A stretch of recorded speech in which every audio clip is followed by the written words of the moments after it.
Hey YouTube, it's Aiden here. Um, Pardon my hair and my tired face. Um, I'm just going to work, so it doesn't really matter what I look like.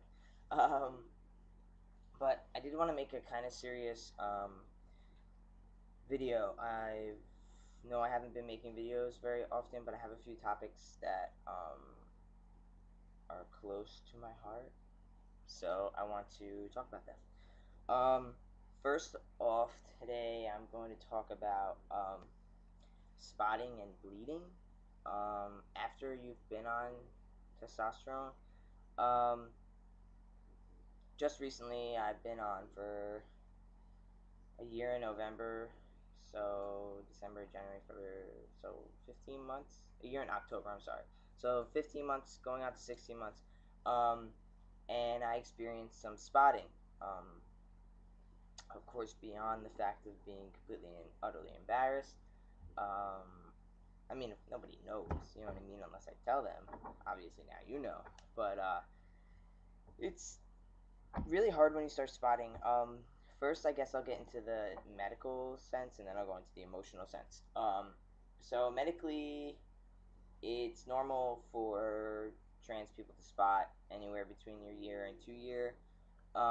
That's because something about when you start T, it like blocks your the tissue or something. I don't know that much. It blocks some type of tissue that is released during menstruation, and after a buildup of this tissue, if you don't release it, it's actually bad for you because pretty much that's what causes cancer. Um, so it is good to bleed every now and then. Now, when I say bleed, I'm not talking about anything close to what a normal period is like. I'm talking about like spotting, literally. And personally, it wasn't random. It was every time I used the bathroom. That's when I spotted. So I talked to my doctor, and she said it was normal, and she said that probably what had happened is my T was probably lowered. I don't know if you guys really remember the video I made, but I had lowered my T from zero point 0.5 every week to zero point 0.4 every week because back in August or July, because my doctor said it was okay that if I felt as if you know if I felt as if I could lower it, then I could lower it.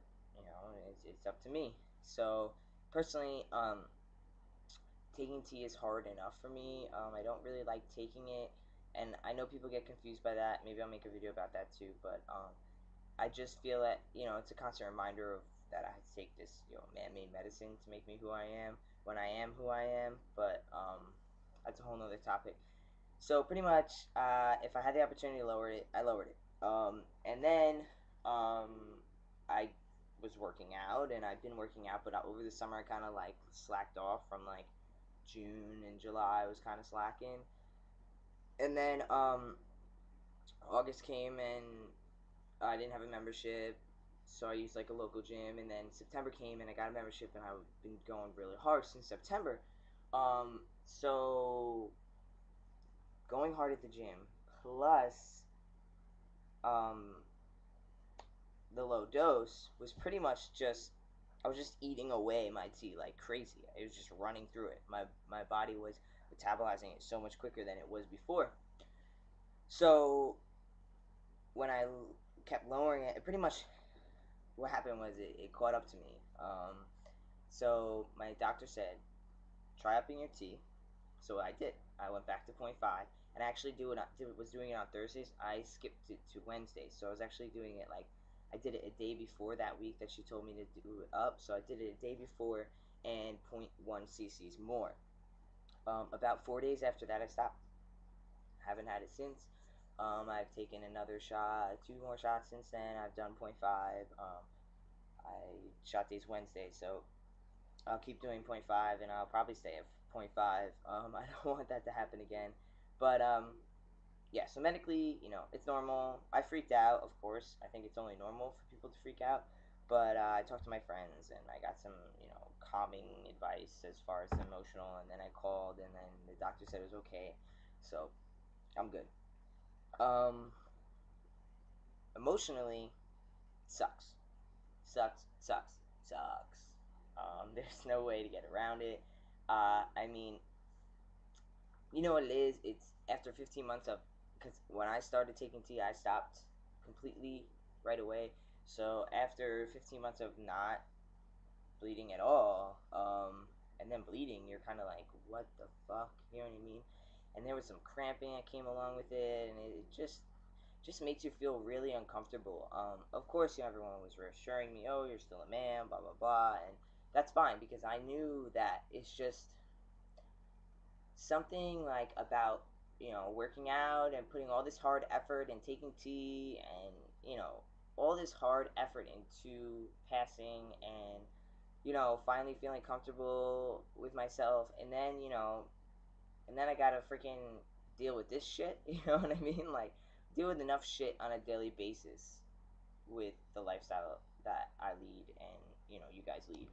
And to now have this, you know, it's just so annoying. It's hard to deal with, you know, like, who wants to deal with bleeding when you haven't bled in forever, you know? Just kind of emotionally draining, pretty much. Like, you know, my mood was kind of crappy. I was getting cramps, which is also really shitty because, in all honesty, you forget how much they hurt. You really do. You remember, oh yeah, they hurt a lot. Oh, I remember they hurt a lot. But you forget. And I know that mine wasn't even that bad.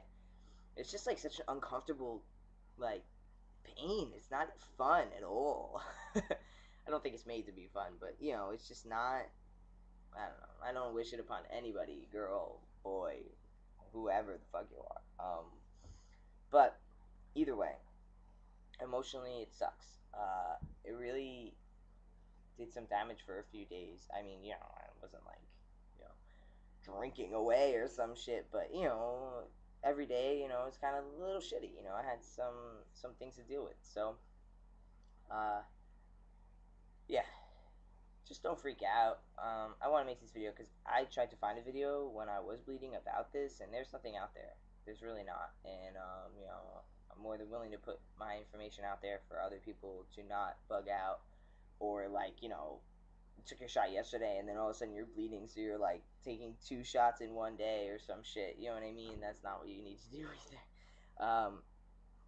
Again, it sucks, but if you don't get a histo, I mean, it will happen to you. It's no, like, it will happen. If you do not get a hysterectomy, it will happen to you. Um, I'm not trying to like freak you out. I'm just letting you know it's gonna happen. It says to actually get your histo before 3 years on T. I think I've heard you should get it before a year on too, but yeah, I'm gonna aim for 3 years. That's gonna be my goal. Like, this year my goal is to get top surgery. I don't know if it's gonna happen because it's just so hard to get the money. It's ridiculous. But otherwise, gonna try this year. If not late this year, then early next year. Like, I want to have it ASAP. I don't think I'm gonna get it in July like I wanted. I'm still aiming for it, but I don't know if realistically it's gonna happen. And then you know, maybe, you know, next year will be my third year, so I'll try to get it before November of 2012 because that would be my 3 year mark. I think that'd be safe, you know. But yeah, so I have some other topics too that I want to talk about. Gonna try to make a video like every few days, so they're not like one on top of the other on top of the other. But otherwise, thanks for watching. I hit 1,000 subscribers, which is pretty damn cool. It's always nice to know that, you know, the community out there is still buzzing. It was kind of laying low for a few months there, but you know, it's good to know, good to hear. If you want me to sub to you, you know, say, hey, sub me. All right. Peace out. Have a good day, and maybe in the next video I won't look like so disheveled. All right. Bye.